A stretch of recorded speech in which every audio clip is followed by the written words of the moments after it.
Salut, bonjour, bonsoir. Tout dépend de l'heure à laquelle vous nous recevez.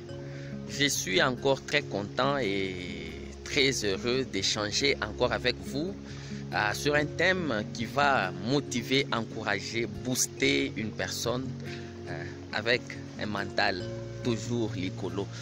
Nous allons parler sur un thème qui va vraiment vous aider et qui m'a aidé, certes. J'ai mis ça en pratique et ça m'a beaucoup fait avancer. Nous allons parler sur l'autonomie. Qu'est-ce que l'autonomie? L'autonomie dans tous les domaines, l'autonomie financière, énergétique, l'autonomie dans beaucoup de domaines. Juste, on va parler du mot autonomie.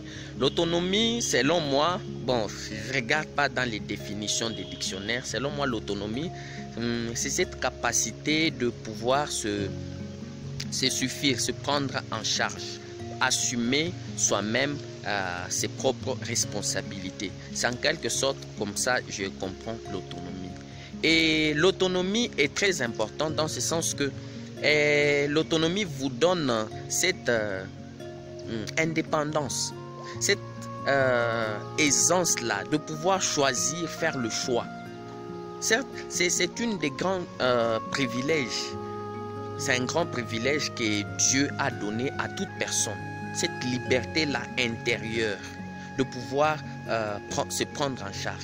Mais il se fait que si vous n'êtes pas autonome de vous-même, les autres vont vous prendre en charge et vous n'aurez pas à faire les choix selon vous-même. C'est ainsi qu'il est très important, urgemment, il est indispensable d'assumer son propre autonomie.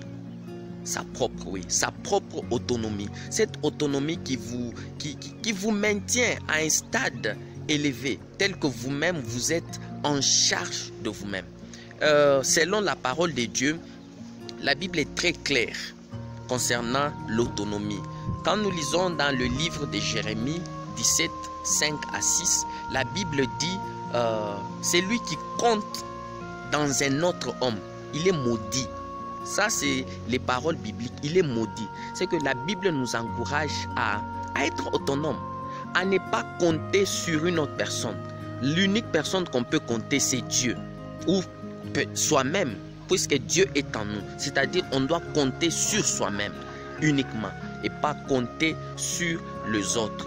La Bible encourage encore, quand nous lisons toujours dans Jérémie 17, en descendant 7, 8, la Bible compare la personne qui compte sur Dieu. Je sous-entends compter sur Dieu comme Dieu est en nous, c'est-à-dire compter sur soi-même.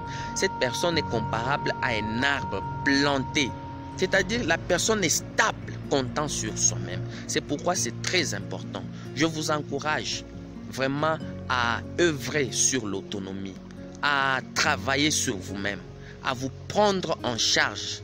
C'est là où je dis se prendre en charge dans différents domaines, dans le domaine financier, dans le domaine entrepreneurial, dans le domaine de la connaissance. Apprenez par vous-même, apprenez par vous-même. N'attendez pas qu'une autre personne puisse connaître à votre place. Dans le domaine spirituel, apprenez à prier par vous-même. Donc, battez-vous. Certes, c'est un processus. Ça vient progressivement, petit à petit, jusqu'à ce que vous arrivez à ce stade-là d'autoprise en charge. C'est très important. Même nos pays africains jusque-là ne parviennent pas à jouer leur rôle, dans ce sens que l'Afrique est toujours dépendante des autres.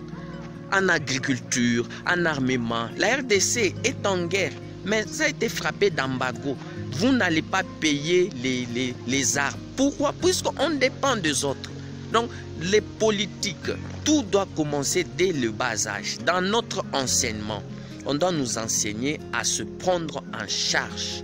À se prendre en charge pour arriver à un niveau où vous êtes autonome. C'est le cas de la Russie. La Russie se permet de tout dire et tout faire puisque la Russie est autonome. La Russie a travaillé pendant longtemps. Vous aussi, travaillez à votre autonomie. Merci.